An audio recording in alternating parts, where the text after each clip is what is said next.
Ladies and gentlemen, a thought on the Wright brothers. Why did they succeed? You may know they were the first ones to fly an airplane. There was actually a government ninny in France who was getting large amounts of money from the French government to try to figure out flight and to try to get it for their government and the glory of the French people, or whatever the hell they were doing. Well, the Wright brothers obtained a bunch of the mathematical models and stuff about air pressure and movement of air over the wings and stuff like this. They obtained a bunch of this from the French guy, and they discovered through their own, in their bicycle shop, through their own little wind tunnel experiments, that his math was wrong. Now that's ironic. It was cutting edge stuff. There was nobody in the world who understood what this guy was doing, this French mathematician, inventor, engineer guy. No one could check his work, so to speak.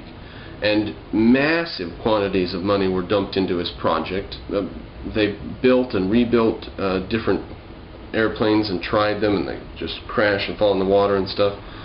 Compare the amount of money that went in to the Wright brothers airplanes.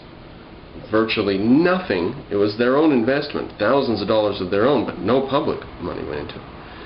Compare that to the tens of thousands or hundreds of thousands of dollars that were put into this bogus French inventor guy.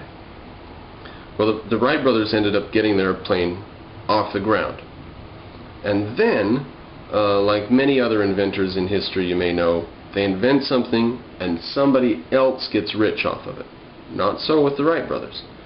The Wright brothers, after they got the airplane situation up and running, they became virtual lawyers. Now, I was watching a video on government science funding and stuff, and whether the government should spend so much on education and research and such. And the guy talked derogatively about this. He said, you know, the Wright brothers don't exhibit the spirit of inventiveness or education or anything. They were just in it for money, for business. Well, I think that they did have the spirit of education and inventiveness and stuff, and why not get rich too? Why sit there and watch everyone in the world take off in your airplanes and you not get anything out of it after you've spent years of your life inventing this thing? So they became, one of them, I don't remember which one, Orville and Wilbur, one of them became go about the world and talk to people and make deals and keep contracts and everything on the legal side of it. All of it contracted and written down and stuff. And they brought suit against people many times, spent a lot of money bringing suit against people who are using their airplanes or designs from their airplanes without permission. They grounded, the guy on the video I was watching said that they had stopped people from flying in America for several years. It's not true at all.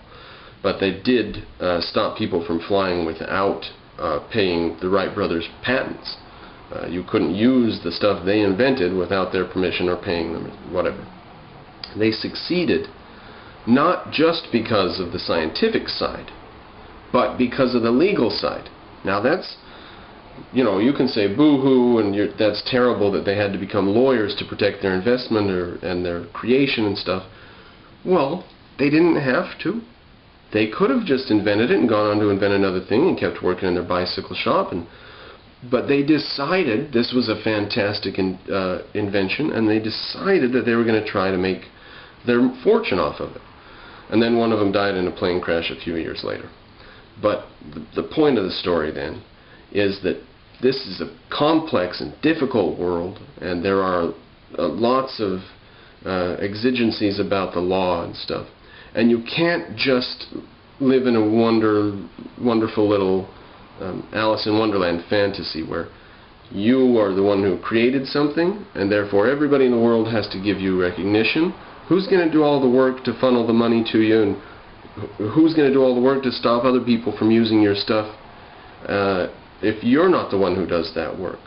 Or maybe you're supposed to just let everybody use everything for free. But then such hard work wouldn't be done, and we wouldn't have these wonderful inventions that we have, and things like patentable designer drugs and stuff like this. We just wouldn't have the stuff. So let's not be derogatory about the two different sides of invention. There is the side of invention where you're tinkering in the workshop with the hammer, but there's the side of the invention where you go down to talk to the lawyer and you get your patents.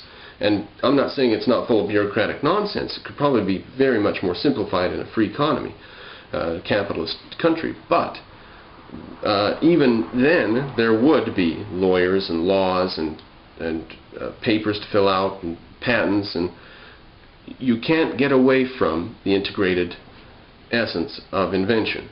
One side is tinkering in the workshop, but the other side is the legal side, and you can't derogate either side. So the Wright brothers succeeded because they became lawyers. They would have otherwise simply been inventors who created something and then everybody else got rich off of their invention. And that takes an integrated view on the part of an inventor. You can't just be pie in the sky, oh, I'm just doing it for science, you know, that shit. Either you're doing it for your invention and yourself, or you're not. So kudos to the Wright brothers.